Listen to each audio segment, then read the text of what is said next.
X Twitter کی بندش کا یہ معاملہ تھا اور پی ٹی اے کی جانب سے وزارت داخلہ کے نوٹیفیکیشن کی واپسی کے بیان پر نظر ثانی اپیل تھی. اس سماعت کا حوال بتائیے.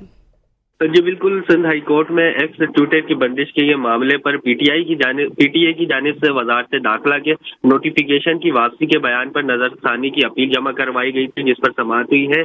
سماعت کے دوران عدالت نے پی ٹی اے کی جانب سے موقف تبدیل کرنے پر برہمی کا بھی اظہار کیا ہے اور chief justice Sindh high court نے سخت ریمارک دیتے ہوئے یہ کہا کہ یہ پروفیشنل مسکنڈکٹ ہے، یہ غلط بیانی. آپ کو یہ ہدایات کس نے دی، اس کا نام ہمیں بتایا جائے.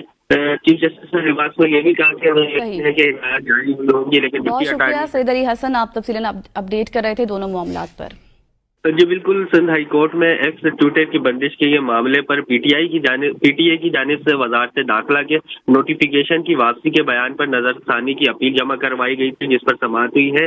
سماعت کے دوران عدالت نے پی ٹی اے کی جانب سے موقف تبدیل کرنے پر برہمی کا بھی اظہار کیا ہے اور chief justice Sindh high court نے سخت ریمارک دیتے ہوئے یہ کہا کہ یہ پروفیشنل مسکنڈکٹ ہے، یہ غلط بیانی. آپ کو یہ ہدایات کس نے دی، اس کا نام ہمیں بتایا جائے.